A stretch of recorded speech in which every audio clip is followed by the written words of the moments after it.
Senior Superintendent Ferdinand Divina ang probinsya ng Bulacan. Sir?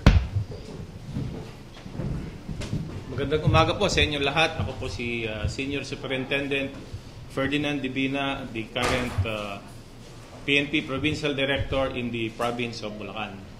At nandito po ako for the appropriate press briefing.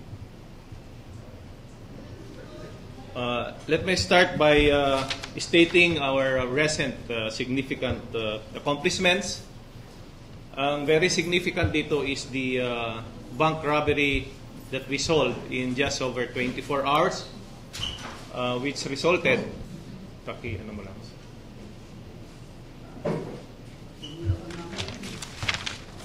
itong bank robbery na to was committed last September 7, and I wish to emphasize, after banking hours po ito. And mayroon pong loan suspect na pumasok doon sa half-closed na door ng bangko at dinisarmahan niya yung security guard. We took custody of the security guard, and after one day na nasa custody namin, nabuo namin yung identity ng suspect, and immediately thereafter we launched a follow-up operation dun po sa Candaba. Inantay po ng operatives ng Bulacan Police dun sa Candaba na bumalik yung suspect, at immediately the effected arrest of the suspect. Ang nawala po doon is 338,000 pesos, and ang initial recovery was around 67,000 kung saan nakuha po doon sa suspect. And thereafter, there was a second follow-up operation ng remaining amount. So, ang total na recovery was 253,000. Kung saan niya dinala yung mga other amount na nabawas doon sa 338,000 by his kasi dumaan na po ang 24 hours. Nakabili na po siya ng mga piyesa ng jeep and some other items. Pinaggastusan po niya. So very significant to, in just a matter of just over 24 hours, the bank robbery was solved. A sizable number of the stolen amount was recovered. So 2 firearms were seized. Ito po yung recent significant accomplishment namin. Ilan sila nahuli nun? Isa po. Isa lang siyang pumasok. Ang identity ng suspect, he is a security supervisor ng Bagong Pag-asa Security Agency. Inside job? Hindi po inside job. Ang very essential dito na nakuha naming lead ay while the guard na dinisarmahan was under custody, inisa-isa namin yung pinagdugtong-dugtong namin yung recollection niya on the description of the robber. So, although nakatakip ang mukha niya, may mole siyang na-notice. Then we asked him about the build. Anong height po niya, anong complexion niya, and then ano yung build niya.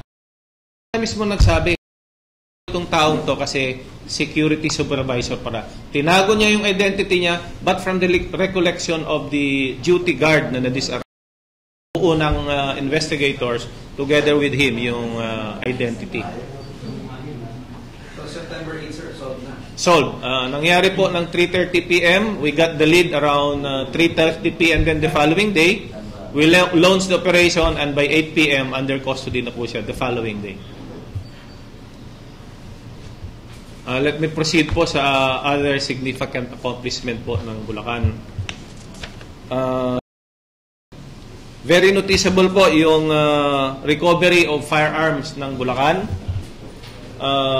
I wish to compare po yung recovery namin ng 2014. For the whole year, 168 firearms ang seized ng Bulacan.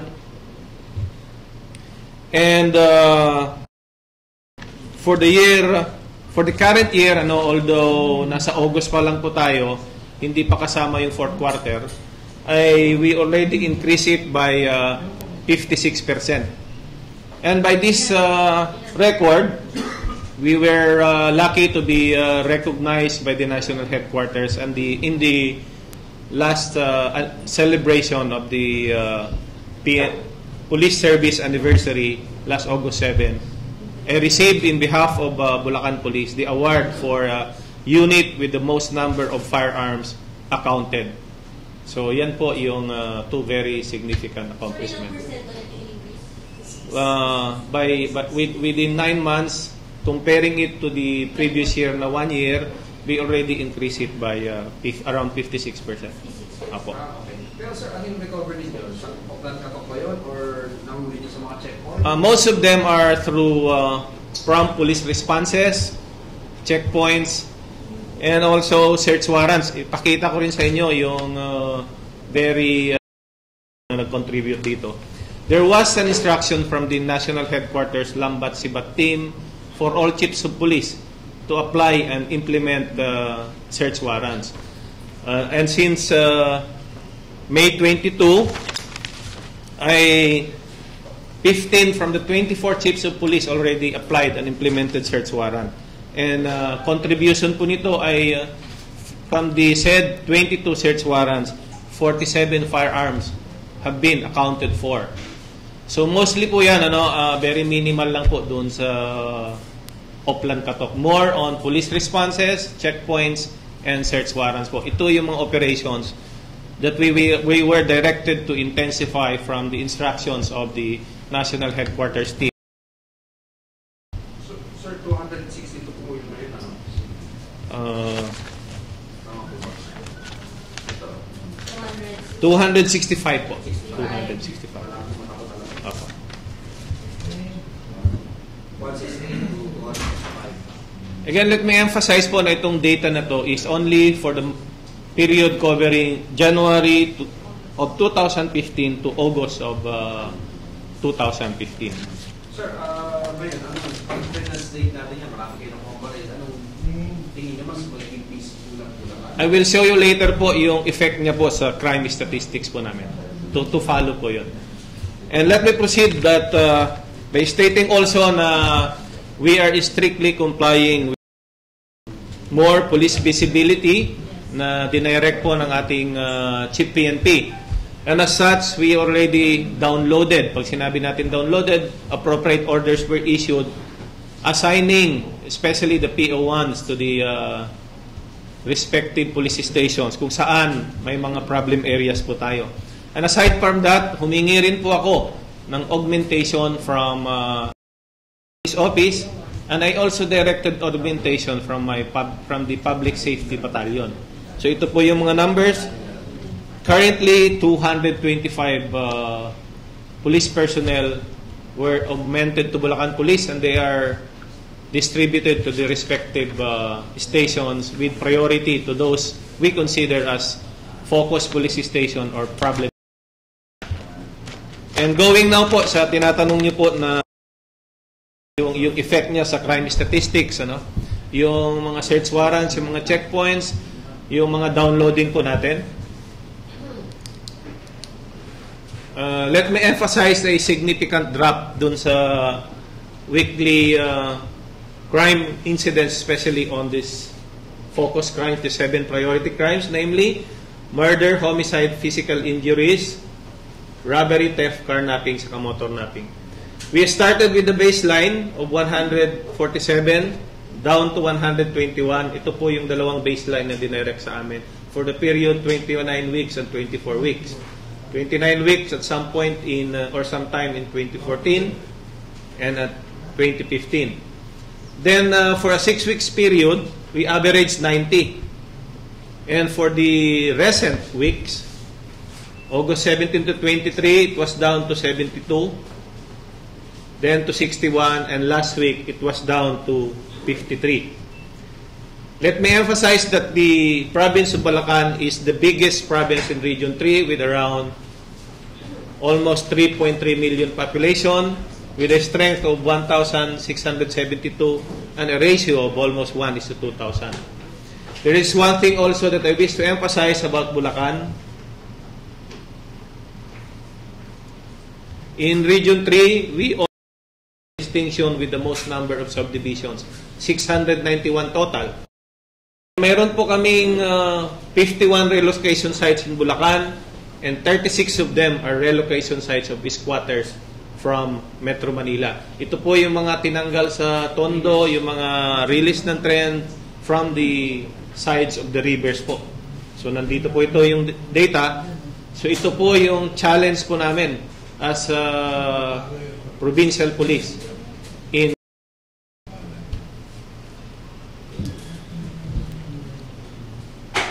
and alam niyo naman po, ang isang pinaka-problem area po namin ay the city of San Jose del Monte with boundaries with Ocan, Quezon City, and also Rizal Province.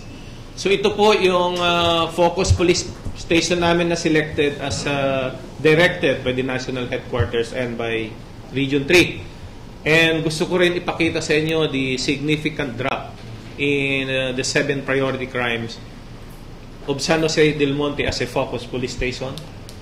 Dati po nag-average 21, then to 19, then to 12, then for 2 weeks 6, and last week it was down to 6.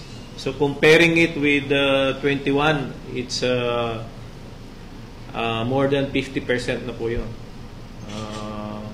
Almost 3/4 na po ang binaba ng crimes. Bali 1/4 na lang po ang natitira. And I wish also to emphasize that San Jose del Monte has a population of around 700,000.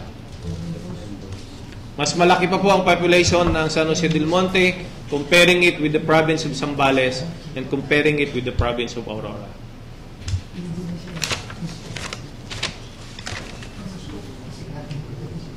And the last po dun sa briefing was the crime analysis in the province of Bulacan. For 3 weeks po, pinag-aralan namin yung crime despite the significant drop that we have gained. And just like in Metro Manila po, malaking percentage po ang nangyayaring crime during weekends, and we analyze it from 4 p.m. of Friday to midnight of Sunday.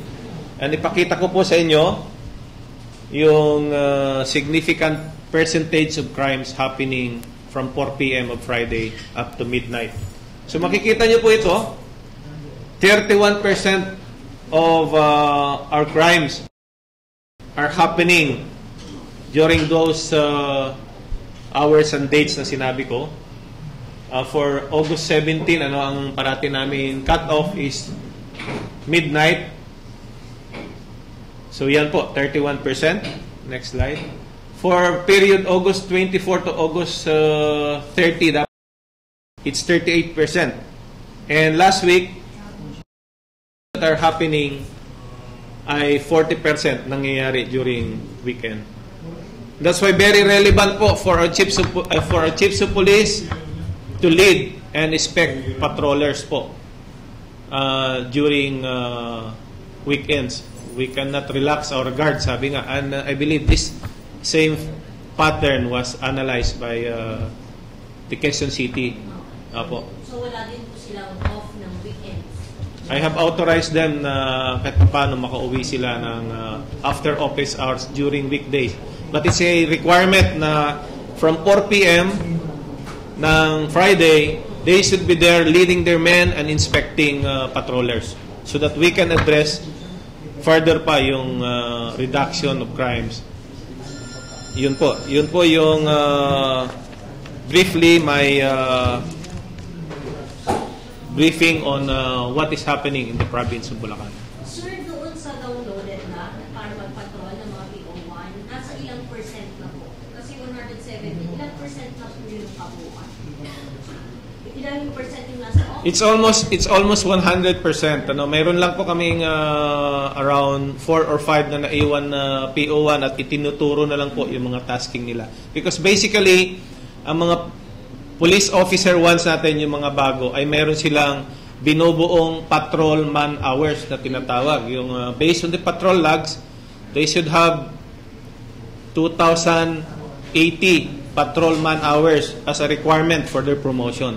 So kawawa naman po sila kung hindi namin talaga i-download. So our target is 100% downloading of Police Officer 1 to the respective stations. Sir, di ba may mandate sa inyo na magkaroon ng list ng top 10 ng most wanted and in 2 months, kailangan ma-neutralize yung mga ito? We have also successes dun sa what we call as SIBAT operations or SIBAT priority targets. Mayroon pong top 10 ang respective police stations, mayroon din pong top 10 ang level. So, may mga significant successes po kami dito. Pwede mong maipakita. No? If you wish to go into the details,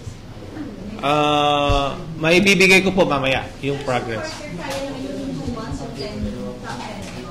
Yung target po na 2 months, hindi po nakakaya.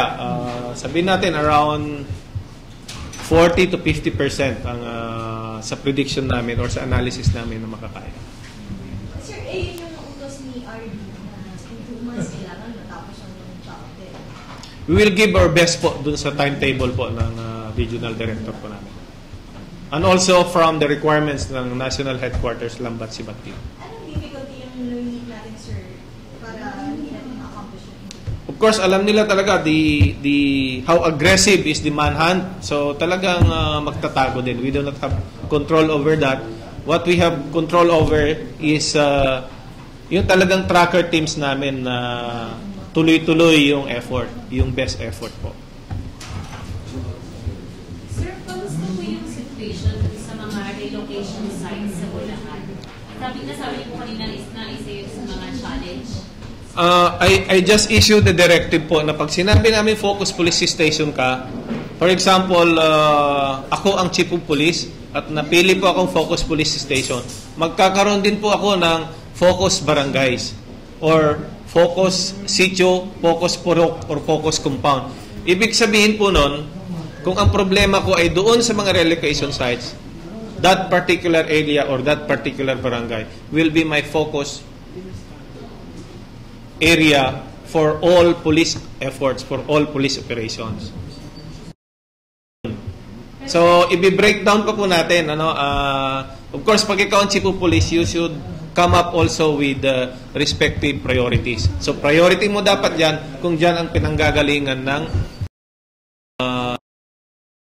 regular crimes, regular occurrence of crimes in your AOR. Ganun po yun. Ganun yung pag-deal po namin.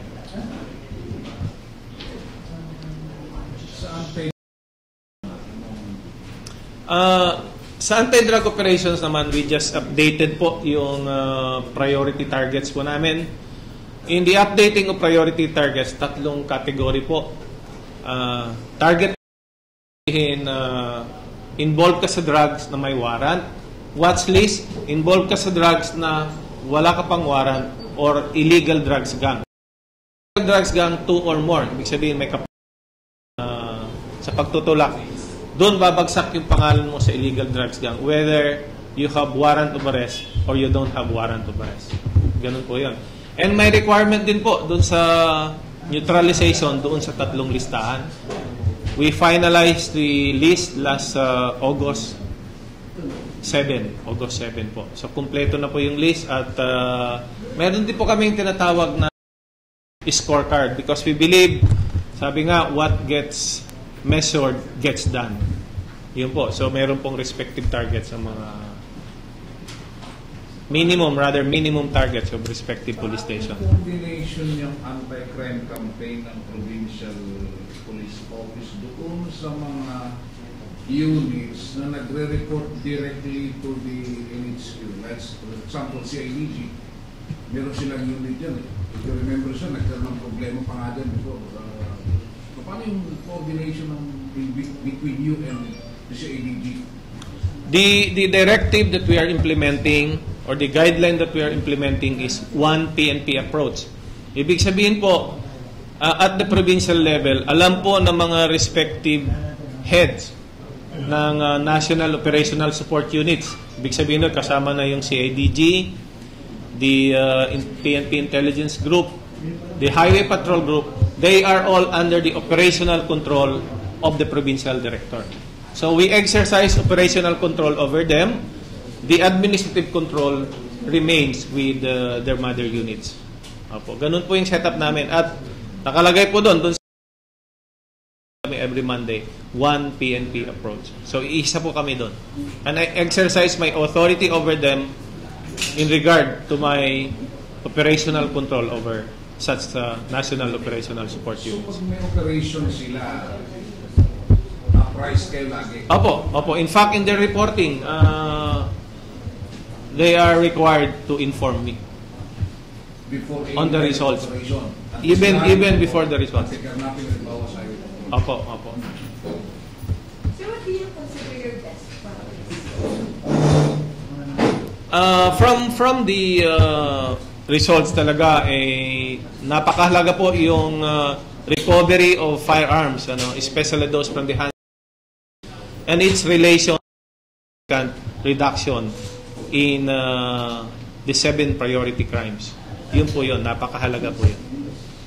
Because for a criminal, meron po tayong tinatawag na instruments of crime or instrumentation. Once na tinanggal mo doon, it will be harder for them to commit crimes. Sir, maiba naman po ako sa yung HPG kasi nasa EDSA na, pero ang Bulacan, katabi ng may plan pa kayo sa MacArthur Highway at sa Quirino na lagyan din ng mga PNP personnel.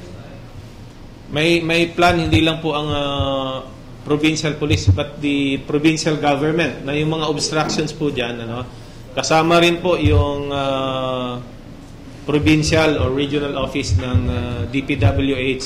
May mga ongoing pa na construction po sa MacArthur Highway, but we see to it in partnership with the Bulacan provincial government and the DPWH na mawala na doon yung mga unnecessary obstructions po. So, parang magiging ganun din kayo na police din ang magmamando sa malaking highway. Pa po na directive na ngayon, but even in the absence of that directive po, the Bulacan government is championing po yung clearing of obstructions from the roads, especially po itong MacArthur Highway. MacArthur, Maharlika, Apa. saka sir, yung Quirino. Cagayan Valley Road 2. So, yun yung ganun din yung ginagawa ni sir. Meron pong mga efforts po na gano'n.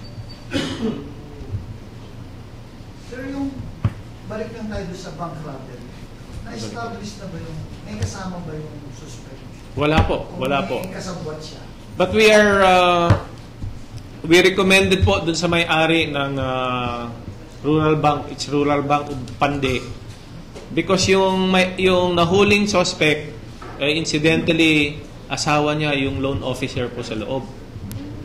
So, hindi lang po yung loan recommend namin for submission to lie detector test. We also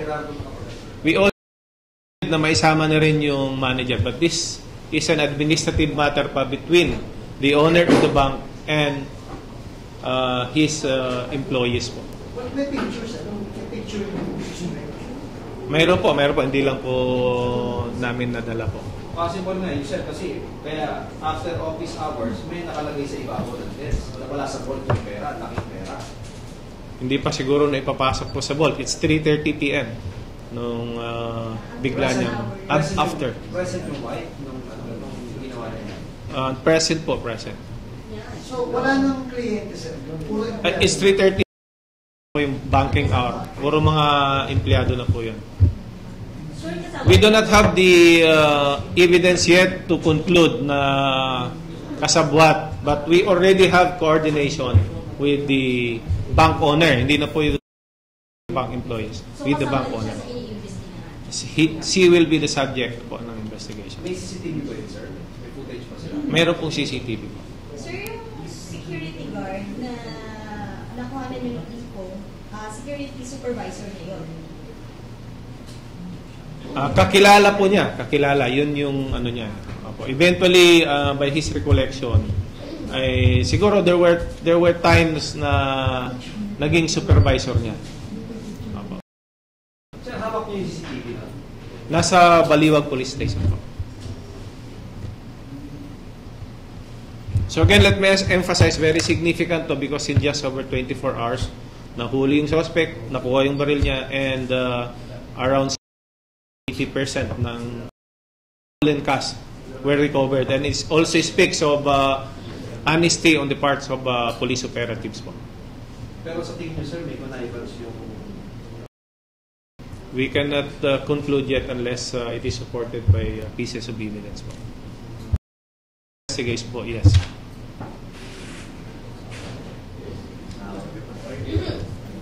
Sir, pwede niya lang tapos na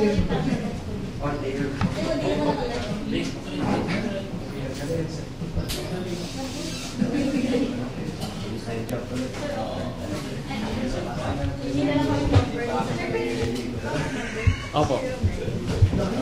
0926 729